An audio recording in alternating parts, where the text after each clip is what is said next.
So hello, people are going to be trickling in. I want to make sure there's time for questions at the end. This is Squad Up, Team Maintenance from the Trenches. I'm Genghis Phillip. I'm a Scrum Master at Revel Health with some of these lovely folks in the audience. My job is to keep teams healthy. I prefer he and him pronouns. Good afternoon. My name is Brianna Durfee. I'm our Director of People at Revel Health. We try to keep it real techy, so that also means Director of Human Resources. So I oversee our human resources, all of our human resources, and I have a wonderful HR generalist with me as well. I prefer she and her pronouns, and this is my first presentation at MinneBar. I know, so I'm nervous, but now I'm going to all these, and I'm just like, oh, it's like a conversation. We're good. So I'm letting you kick it off. Yeah, just want to see real quick, who here in the room is an HR person? That's what I thought. Who here is a hiring manager? Who here came because they're sort of interested in seeing the behind the scenes of both hiring and firing? The majority, great. I ask because we can speed up or slow down any portion if you have specific things that, like, I really need to know how to fire somebody, like, soon, guys. Are you more into hearing about the hiring or the firing? Hiring. Hiring. Okay, that's good. We were joking. I was like, I feel like people like firing. It's like when you go by a car accident, you're like, I shouldn't look, but I have to look. Cool. All right.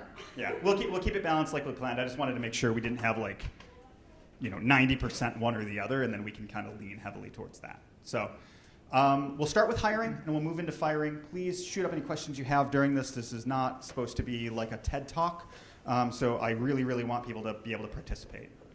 First things first, though, we are from Revel, so I would be remiss if I didn't let Brianna give you a couple of sentences on that.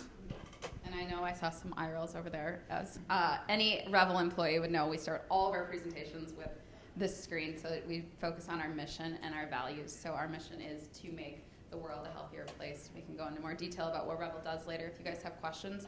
And then our values and how we are going to make the world a healthier place is by thinking creatively, putting team first, and having a desire to win. So we make sure that we instill those values in every presentation we do, but then in any hiring decisions we make, any firing decisions we make. So this is really true to us, so wanted to point that out. Very quickly, here's some job openings we have. Senior copywriting manager, senior front-end engineer, and a software engineer in test. If you have questions about those, come see us after. So when hiring, the first question you need to ask is, why is this seat empty? And this is a real sneaky way, because I say it's like a question, but really it's not why is this seat empty, it's, is this seat empty? Do I need to hire? You need to assess and find a real reason. We're all students of the lean startup. And especially if you're controlling the pocketbook, you're not hiring just to hire. It's a very expensive decision. If you were going to make a decision that cost as much as hiring does, like say 100, 150 total comp, if you were going to buy a piece of software that did that, you would do a ludicrous amount of research to make sure it was the right thing and make sure that you really, really needed it. A lot of times for hiring, people don't. They don't ask that question. They feel a need, like, oh yeah, I think we need more people. We need somebody in this role. And then they go out and just hire a generic, say, developer or marketer or product owner or salesperson without really assessing the need. So at Revel, we use a system called Traction, the entrepreneurial operating system. If you use Rockefeller rules or scaling up, they're all sort of the same kind of thing. But Traction defines 3 things that you may need. These are things you need people to have. So they need to get it, they need to want it, and they need to have a capacity for it. I expand this out to talk about teams and say a hire can be for talent, which is you need somebody who gets it. It can be for desire or motivation. You need some people who actually want it. Or for horsepower. Just literally, we need more capacity. A lot of people think every hire is that third one. I will tell you, you will almost always be better served by assuming it's the first and then working backwards. Because oftentimes you do just need capacity. But being conscious of what that capacity is often leads you to, we need a specific role. The other side of this is by assessing things in this way, you may learn that you don't actually need to hire at all. You may be able to automate something. You may need to change process. But bringing in a new body is going to cost you time, and you may not actually need it. But assuming you do, and assuming it's not desire or motivation, because that's kind of a cultural thing, and we can talk to you in the hallway track about that, but I don't think this talk's going to have room for it. But once you've decided, yes, we absolutely have these needs, you then need to assess, name, and go get it. Rebels had a big change in how we have a philosophy of hiring and that we've implemented this year. So, Brianna, if you can give us just a kind of run through of what we did and what we're doing now to do assessment. Yeah, and I think a big piece of why I'm here too is to say, hey, we've tried some things in the past, they didn't work. I think we can all probably relate to that. And now this is what we're doing. It might look different next year. So last year at Rebel Health, it was our big hire growth year. So we went from 40 employees to 75 now within a year. So that was a lot. And how we did that was in the beginning of 2018, sat down and said, what do you think your department looks like through the rest of the year? What are the positions that you want to hire? And when are we going to budget for them? When are we planning on hiring them? And it worked really great until the end of the year, and then we were like, you don't have budget. You can't hire that position that you said it's really important, because we overspent on the other positions that we hired throughout the year. So it was really great until the end, and then we're like, okay, we can't do that again. What should we do? And this definitely stemmed from our finance team as well. So this year what we're doing is more of a come to us with a plea if this is a position that you need. So on the back end, we kind of know in our heads what we are going to end the year at and where we see that happening. But instead of saying, oh, in September we know we're going to hire another developer, we're going to wait and see. I think it's more the lean approach of what do we need and when do we need it. Should I go into a little bit about? Mm-hmm. Yeah, the actual process of things. Okay. Submitting the. Yeah, submitting so the we'll do, we have policies and procedures at Rebel. So we have an employment requisition.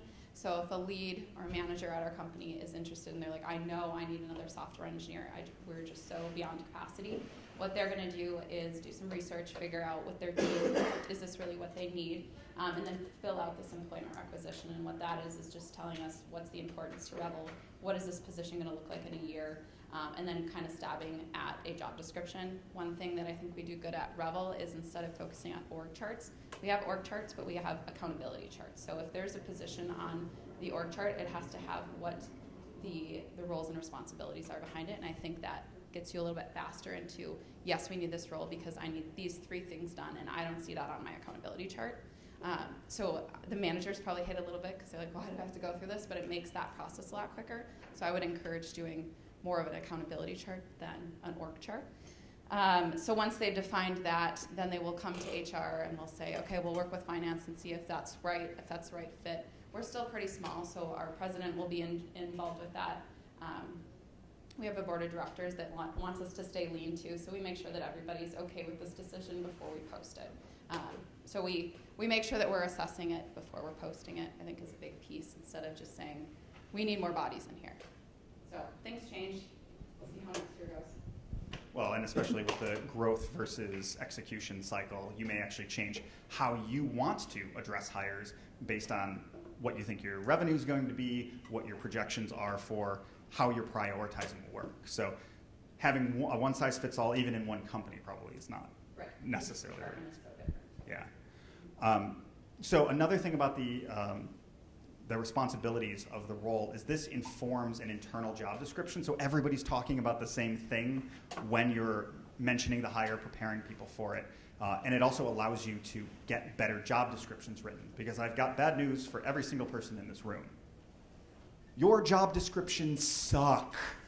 But it's okay, because everyone's job descriptions suck. You're trying to distill the essence of something that drives another person, right? We want passionate people. We want people who are excited about the work they do. And you're trying to put that into like a paragraph and a couple of bullet points. You're never going to get it perfect. So what I recommend for a job description is making sure that you focus on the core values of the team and of the company, but then also tell people what they're actually going to do. Don't say, oh, we need 3 years of Angular and experience with AWS. And like, maybe you do. That's okay. But tell people what the work is going to be. We're creating a web app that is going to allow outreach to millions of members, people on health insurance policies that don't get the help they're already paying for. We're going to activate them. You're going to write the front end that allows that to happen. That's way more exciting than 2 years of Angular and a desire to help a team. Like, the really boring couple of bullet point job descriptions don't move the needle. Telling somebody what they're going to work on absolutely can bring them in. Now, the other side of that is you will push people away. If they don't want to do that work, they won't apply. But that's good. It keeps your pool small and means that you can actually execute on that. One thing that I know Revel's had some issues with in the past, and anybody in tech here is going to know, is oftentimes hiring managers on tech teams are not the best writers, and they're really trying to get some information in front of these candidates the way that they've always seen it for the past 20 years. So Revel's taken a different approach once we get that in. So you say developers maybe aren't the best writers. I'll have to admit sometimes in human resources we aren't the best writers either, but we know what needs to be in the description. We make sure that the T's are crossed, the I's are dotted. And then we want to make sure that when we're posting that, this is the first look at our culture that they're going to see out there. So to make sure that that's consistent with everything else that we're putting out on the internet is let's go to the people that are putting everything out on the internet. So we actually will put together the raw job description, and then we'll go to our marketing team. So they are creative. They created our brand. They create everything on the website. And they know our culture. They know how to portray that in the field. So they're actually the ones putting together, making sure that it's portraying the same culture throughout. So utilize the resources that you have. They're going to like it too because now they have a creative touch on that and it's consistent with everything that they're building.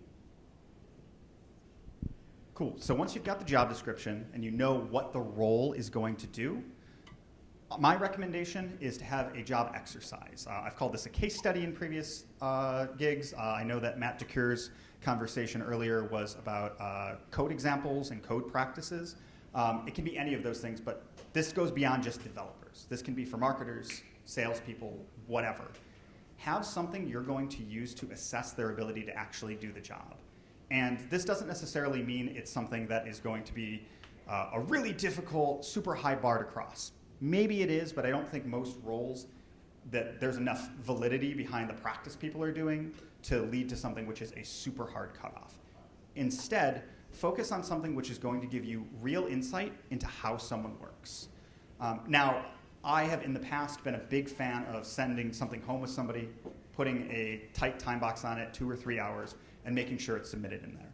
Some conversations today have changed my mind on that, and I think there needs to be a larger conversation around what's the appropriate way to assess somebody.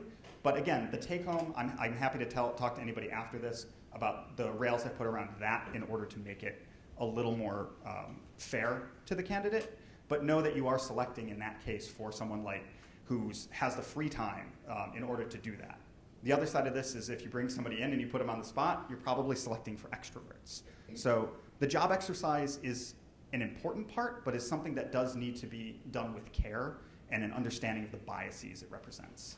You had a note from me earlier that I thought was great, though, about it not being for making the decision, right? So, HR had again. Before coming to Revel, we didn't really use assessments or job exercises. I think it's on my end. I was like, well, we have to protect the company. What if that goes against something that we're doing, or it's not certified testing, something like that. And being with Revel, I've been swayed. Eric, you're gonna like this. I'm okay with it now, but it's based on that we're using it as a discussion tool. So we're saying we know what this job's gonna be. Right now, we're doing it for our copywriter and then some of our tech positions. We don't do these for every single one of our positions, but it's creating something that they're gonna do before they come in. They're gonna have a better idea of what they're coming to talk about. And then you're going to have the discussion tool. So it's not sitting there looking at the resume saying, okay, I see you went to this university. Tell me about your education. You're actually talking about what they do and what they know. So we're using it as a discussion tool. So that's just my point on it is don't use it as a decision tool. Don't say, oh, because they didn't meet the guidelines or they didn't hit the top mark, we're not going to hire them. Have them come in and discuss why they are at that point. You're going to find out a lot about someone. So using it as a discussion tool is key. Yeah, and especially if you're asking really talented people to do your interviewing, and you should, you want them to be able to talk about the thing they're good at. Probably your best developers or your best salespeople are not your best interviewers. You're going to be able to train them, but giving them a head start. How would you talk to a coworker? How would you talk to someone you're already working with about their work? Make that what the job exercise is about. It also allows you to sell your culture. This is what it's like to be on a team with Lauki. This is what it's like to be on a team with Brianna. That sort of thing is going to make a difference to the candidate in their ability to make a decision as well as yours. So on interviews, you need to make sure that the team you're putting together to interview is committed to doing that interview. It can't be the last thing that's their priority. They can't, oh crap, I've got a candidate in office.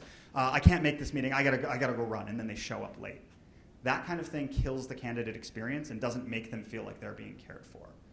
My recommendation with interviews, and this is just what works for me, is a phone interview, the job exercise, and then an in-person interview with a couple of groups of 2. I try not to put more than 2 people in a room because that feels more like a firing squad, and that can be really nerve-wracking, but you'll figure out what works for your organization.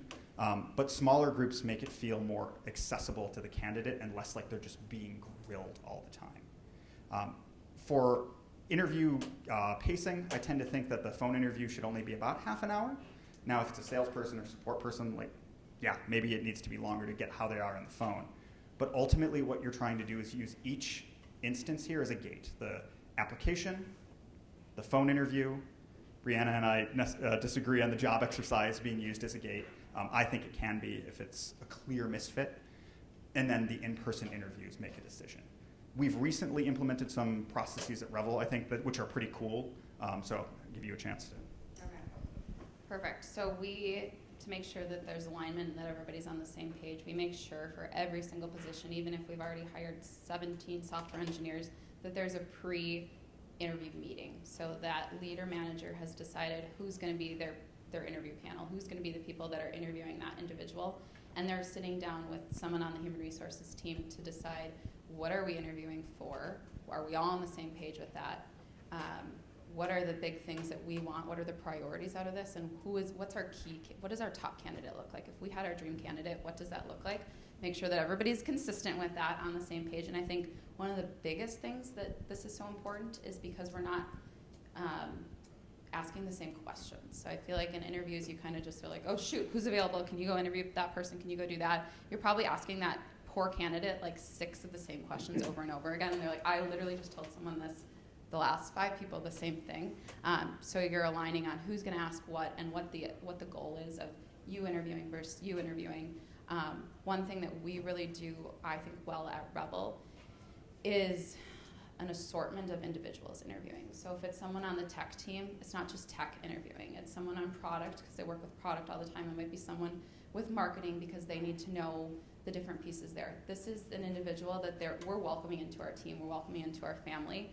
And yes, they're in the door because their qualifications are there, but we want to make sure that they instill our culture, that they have creativity and desire to win, everything like that, because it really is so important to us. And I think that's the one way that we've been able to instill our culture, even with this immense growth, is we bring in people from all different departments. And yeah, it might be a longer interview. And at first I was like, why are we doing this?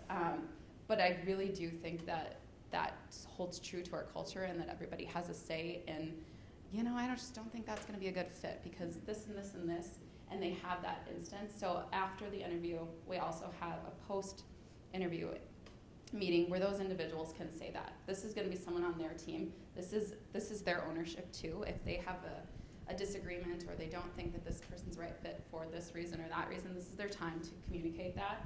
And hopefully we're leaving that meeting with everybody aligned on, yes, we want this candidate. It goes with our pre-interview meeting that we have. We're all on the same priority. So it's just seems like another meeting is another meeting, but spending that hour there is a lot better than in 3 months it wasn't a good fit, and now you're going through the whole interview process again. So take the time there. It seems like it's a lot, but I promise it's going to help you find the right candidate and make sure that you're instilling the right culture because everybody's making that decision.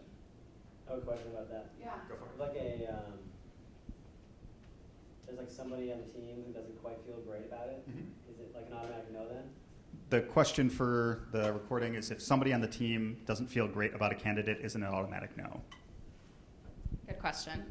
We also use Jazz HR as our applicant tracking system. So everybody has access to that that's interviewing. So whether or not that post-interview meeting is right after it or maybe it's the following week just with schedules, they are supposed to go into Jazz HR and leave their notes immediately, and the manager is able to see that. So you give them a plus or a minus. Are they hired or are they not hired? No, it's not an immediate no. It's a discussion, and that's why we have that post-interview But meeting. does everybody have to agree?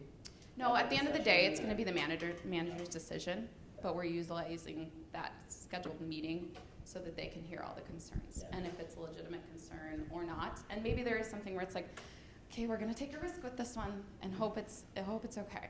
Yeah. So yeah, good question. No, it's never an automatic no, but it's just more so like, okay, why do you feel like that? And maybe you found out, oh well, I had this conversation with them and they did not say that. Yeah, I was more concerned with like the end of the process after that meeting. When they're like, I didn't want this person. Well, yeah, there's that. And then, like, in my experience, like most of the time, that person ends up being right.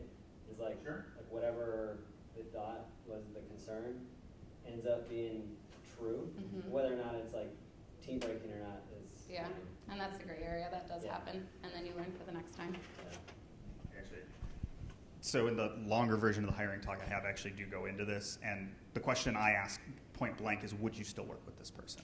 Because if there's a like absolutely not, there may be some stuff that's not being articulated. When I am the hiring manager, I tend to privilege that and Yeah. say if there's a resistance, there may be something that this employee is not being able to articulate. I've had, especially to the point about having many people from all over the building, making sure you have a diversity of voices, gender, race, orientation, etc., because you would be shocked how many candidates in tech don't make eye contact with women. And if one of your interviewers isn't trained to think that way, all they may know is like, I just didn't really get a good vibe off of that candidate. So you need to be kind of listening to that. Again, it's not our policy necessarily to say anyone says no, it's a definite no, but it has a lot of weight. You need the team to buy into the new team member, Right. right? That's like Yep. important as Yep. a hiring manager.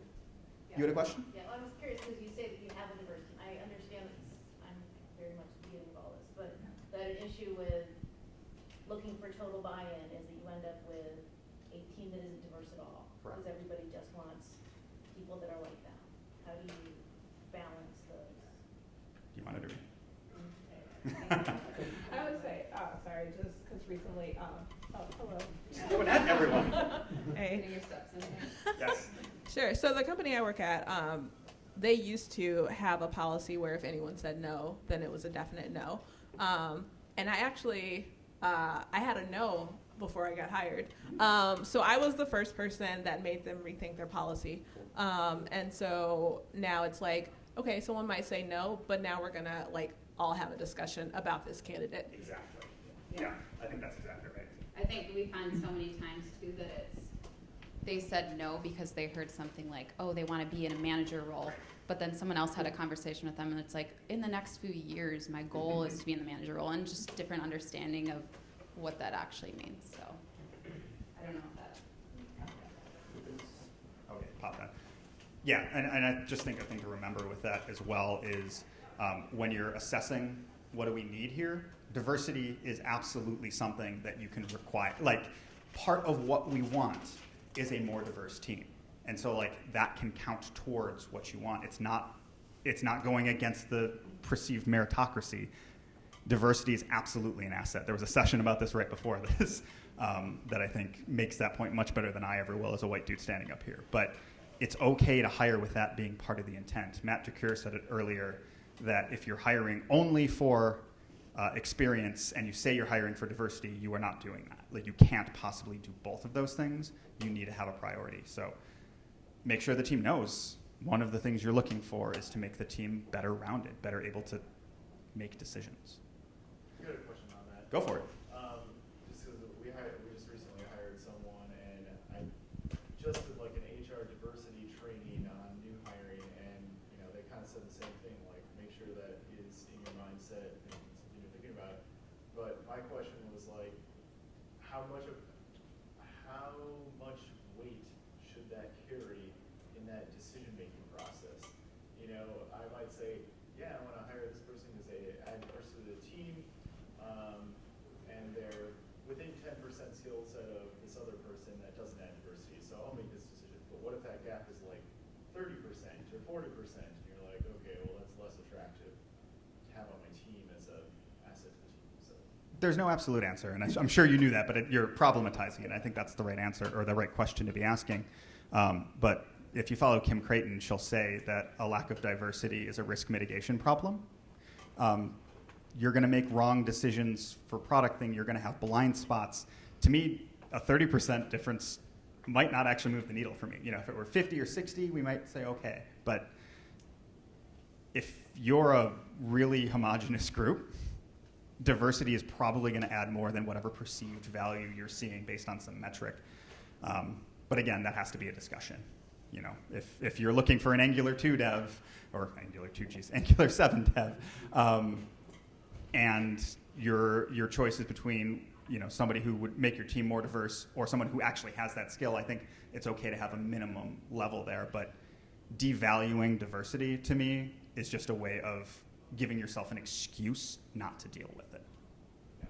Well, in the development world, it's really hard, right? Mm-hmm. You might only get like 5% of your applicants are not white members. Mm-hmm. It's crazy. Yeah. And there are talks about that. So you should definitely get more involved in that. I know that.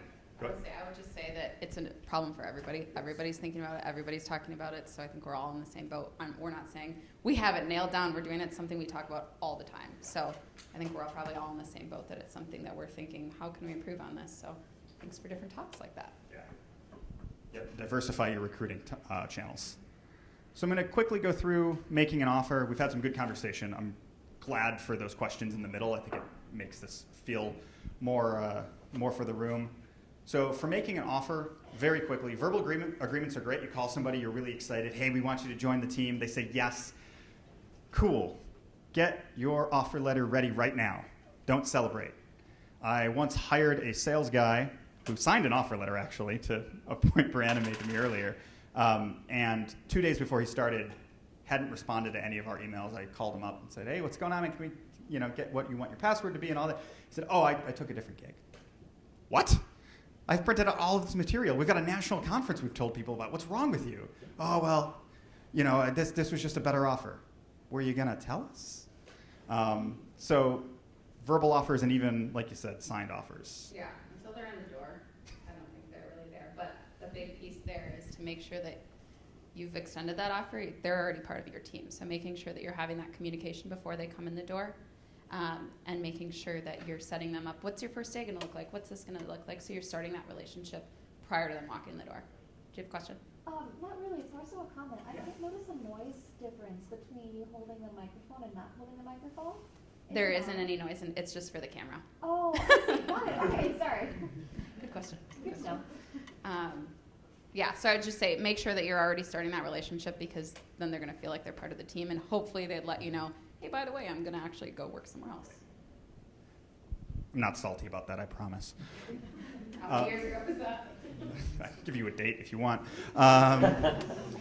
So anyway, for when you're putting together an offer letter, include specifics on salary, title, and anything that you've agreed to, anything that was negotiated sort of up to that offer letter. But you're going to be doing a bunch of other paperwork that has details on things like exactly what the matching in a 401k is, exactly what the benefits are. You can include that, especially if the candidate wants it in writing because of reasons, but you're probably sending, I know we send like extra documentation with that information. So that doesn't have to go in the offer letter, that's the sort of follow-on things. And then for putting a hard deadline on signed acceptance, I obviously have a bias on this one now, but Brianna brings up a point of it sort of depends on the scenario. Yeah, I think for us, it's just a conversation. So in HR, we're the ones that are extending that verbal offer. So you'll just follow up and say, when do you think you can, hopefully by that time, they're always like, oh yes, I'm excited, I accept. And we've already decided on when that decision is going to be and they're going to sign their paperwork. But if they're not, just kind of feeling them out and saying, hey, when do you think you're going to be able to get back to us? And hopefully they're going to say, end of day tomorrow, or I just need the weekend to think about it. But if they're pushing out past a week, you have all the rights to be like, unfortunately, you can take your time, but we need to move forward as a company because then you're protecting yourselves because what if they're interviewing somewhere else, they decide to go elsewhere?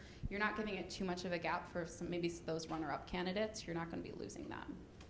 So I don't know if there's any more on that. But No? Yes. Is your next slide on counteroffers and giving notice?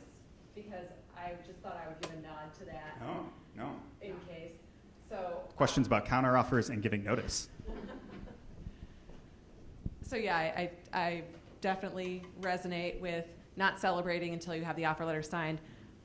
or even until they're there on day one. But I would absolutely give the advice to anyone that is in an HR role or making offers to find out when the person plans on giving their notice, giving them a heads up that, hey, you might get a counteroffer. It's a pretty strong market. Are you prepared to turn it down? Or do you think that would be something that you would consider? And just putting it into the person's head. Then I make sure that after they've given their notice, I call and say, how did it go? I know that those can be tense conversations. Just want to make sure that we're still on, all set and on board for you to come. And then, I kind of, like you said, protect myself. I protect myself, I protect the company. And if someone's not even familiar with the concept of a counteroffer, sometimes I'll just say, well, just Google it. Like, don't take my word for it, because the first, 20 results are going to be, don't accept a counteroffer. The things you don't always want to think about, but they do pop up. Yeah. That's right. So I do have a question. Yeah. What if somebody does get a counter offer, or the offer you give them is one where they're like, I was expecting a little bit higher. How would you negotiate through that? It happens all the time, and I'm actually surprised when it doesn't happen or somebody doesn't negotiate. I'm always like, especially like a sales position, I'm like, why are you not negotiating this? There's usually a little buffer room. But we know when we're going in, are we going in $5K underneath what our budget is? We know where the absolute maximum is. We don't have a set number saying like we're not going to go 5K over. It's position by position, and me pleading and begging with our finance team to, can we just squeeze this one in, or does this make sense? I think for us it's taking a step back. Do they have consistency with the rest of the department, or if we go above this, are they going to be higher? Obviously that's confidential, but it's just making alignment within your team. But I've definitely gone back and say, like, unfortunately, we've gotten you 2K more, but we're at the top of our budget. Like, we're really excited to have you on board, but that's the highest we can go. So I do sometimes appreciate the transparency. I know at my current job, like, I was like, well, I'm getting paid here, and I can go a bit lower. That's great, but can you make this happen? And he's like, no, because you would get paid more than the team. And from that, I was like, okay, cool. I'm just making sure, though. Like, and then you know that you're right where you're supposed to be there. there. So, like, I think that's helpful to, like, say if somebody's like, hey, can you pay me more? And it's like, hey, like, this would make it unequitable for the rest of the team. So I think that's good to make note if somebody does want to do that. But, of course, you have to be truthful with it. But, thank you. Yeah. Thank you. Quick one, because we got to get into the firing section. But go. Sure.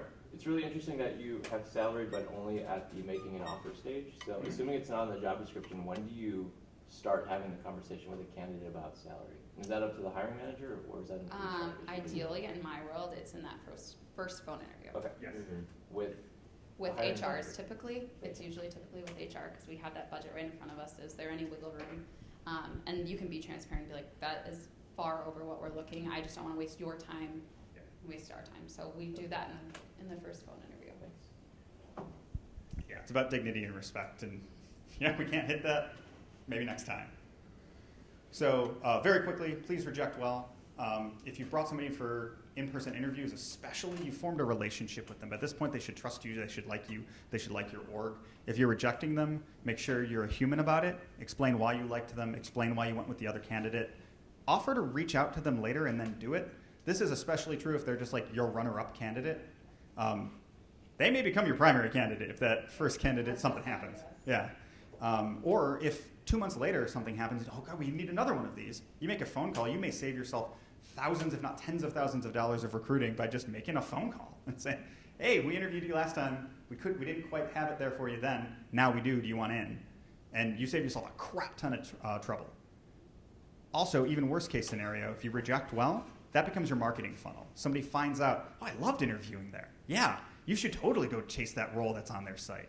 People become fans of you and your process because they've learned to trust you. So that's halftime. I had jokes there, but we're going to move on. Speed run through termination. This should be pretty quick, right? Because, Minnesota's an at-will employment state, so we don't really have to worry about any of this, right? Okay, anyone that is in HR hates that comment, because I rolled my eyes so hard, and Genghis is like, I'm going to do it. I'm like, ugh, fine. Yes, we're an at-will. I did say it earnestly to you in your office. I know. I was like, no. Wow, that was really loud. It wasn't my phone. So yes, we are an at-will state. A lot of states are. What that means is it's at-will for the employer and the employee. There's also this thing called wrongful termination, and that's probably a lot more common. What that is there protected classes? Is there something outside of that? So yeah, as a business, you can make those decisions. Where does our risk lie? Are we okay just letting someone go and crossing our fingers that we don't get a letter in the mail in a few months with harassment or wrongful termination claim?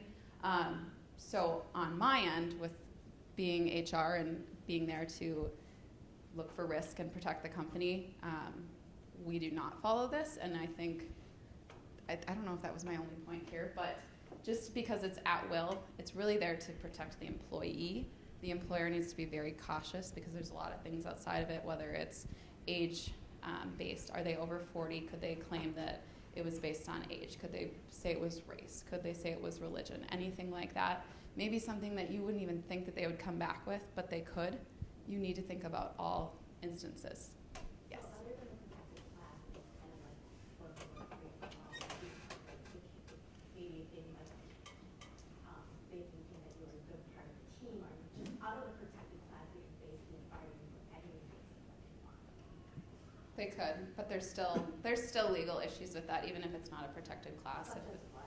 If it would, I mean, you could, and maybe they're not going to win it, but you're still going to go to court and spend a lot of time if they were like, they didn't follow the correct procedure to fire me, or they fired me based on performance, and this is the first time I had ever heard about performance. That's still wrongful termination. So we'll go about a few other ways that you talk about that.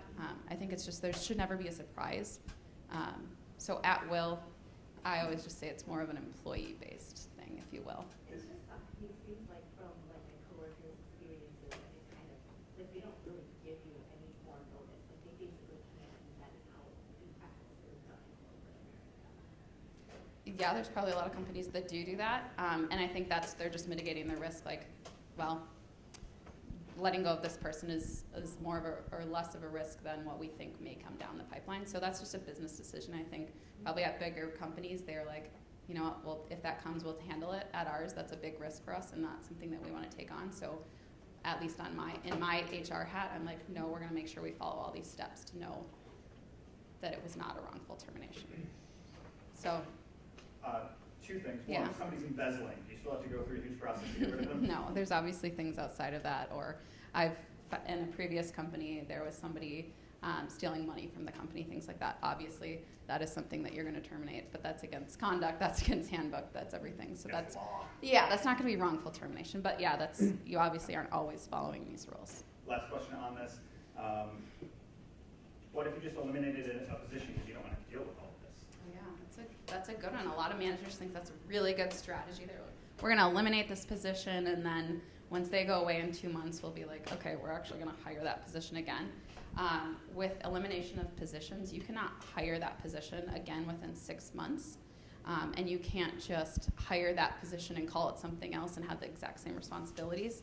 So you need to be able to prove that it is a different position, and the majority of the responsibilities are going to be different. So it might seem like a really fun, tricky way to do it, but no, I think a lot of people aren't aware of that you have to wait at least 6 months if you're eliminating a position. So we talked about remediation. So let's say we have somebody who, we'll use performance as the example. They're just not performing as well as you want. Yeah. What do we do, both in just your experience and also at Revel? What is our warnings and performance improvements? So at Revel, we just implemented quarterly conversations, which is our attempt at your annual review. So instead of waiting that full year, we're now having these conversations that are happening quarterly. So we're talking about what went well, what didn't go well. Let's talk about how you're doing on our values. Are you meeting those?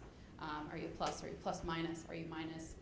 So hopefully there's some discussions there if there's any performance issues, or hopefully during your weekly one-on-ones. We push a lot of communication at Revel. But if not, and we come to something that maybe just spur the moment, two tools that we use are written warnings and then PIPs, which are performance improvement plans. I know a lot of companies have different ways of naming those, but obviously the written warning is going to be something like, hey, this happened on this date, we discussed it. If it happens again, something could happen up into termination. So that's just kind of, I use that more of a conduct based. So if they did something that's not maybe performance based, but then performance improvement plans, or PIPs, is what we use. It's usually about a 30 to 60 day window where we're saying, okay, this was the issue.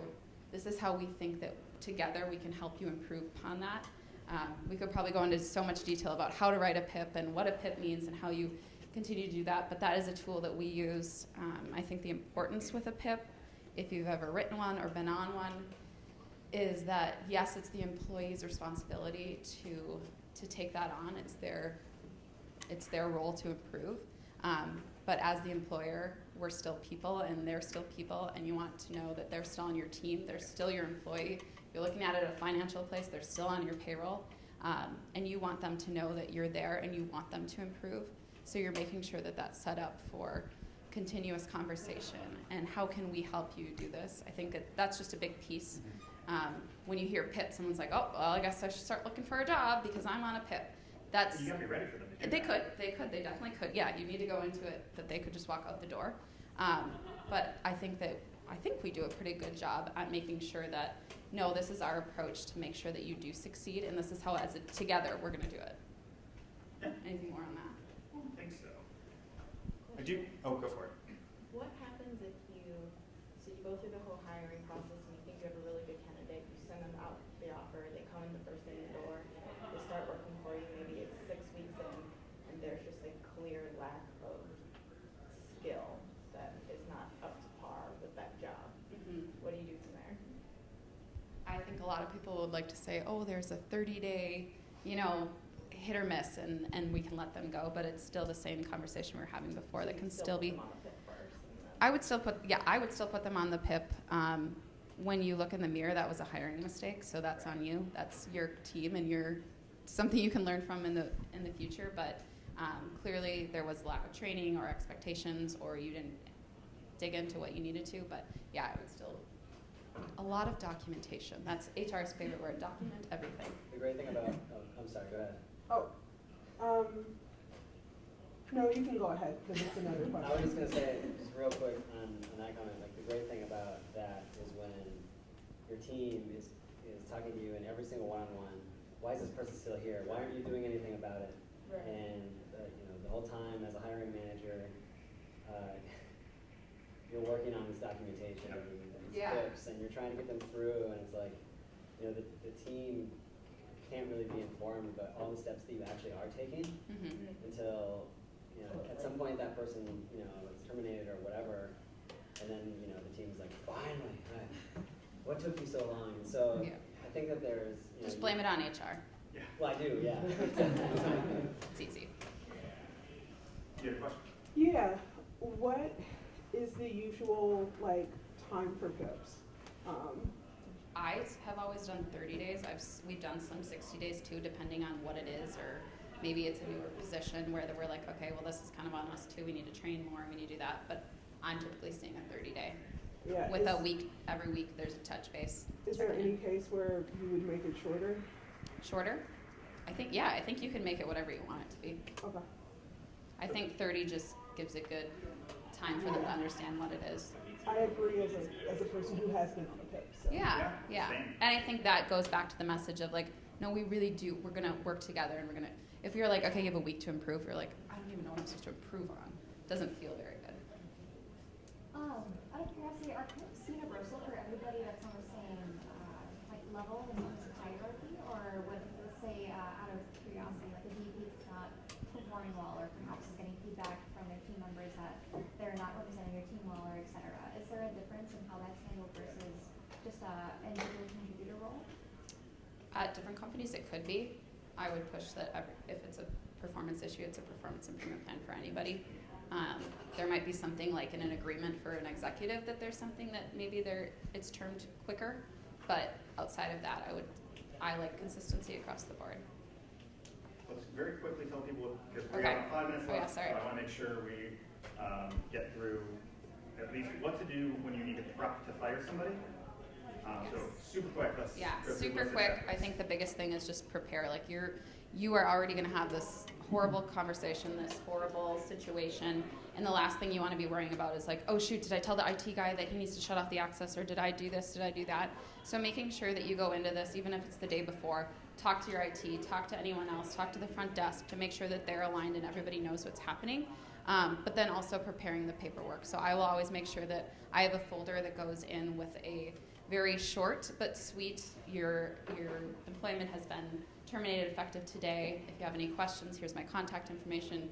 You'll be getting your COBRA information here. Your benefits end on this day. So I have all that prepped. It's not something we're going to go over, but they're going to have it in their folder to take with them. So just it's so important to have that prepped because it's the last thing you're going to want to worry about when it's happening.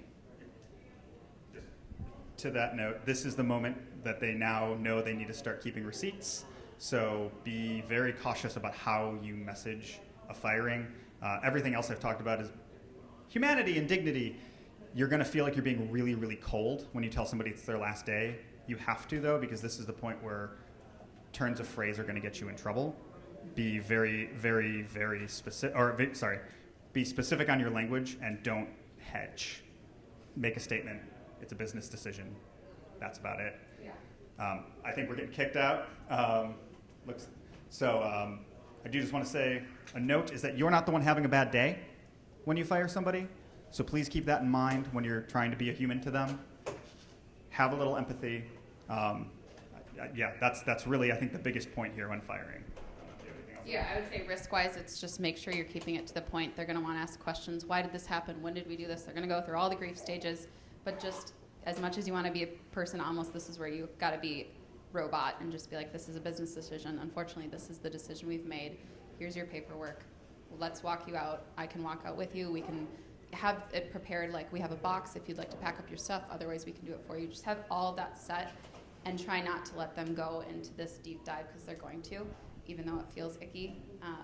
And then go take a walk after and clear your head. And know that as much as it feels so crappy, that at the end of the day, you as a business have made this decision and you're actually doing something to improve your business. As hard as that feels when somebody's telling you that you're the reason they're going to be homeless, know that it's what's good for the business and take some time to cope with it. But then know that it's time to move on with the next piece of the business. No, I think we'll be in the hallway track if people want to ask questions, but thank you all so much for coming out. Thanks for the questions too.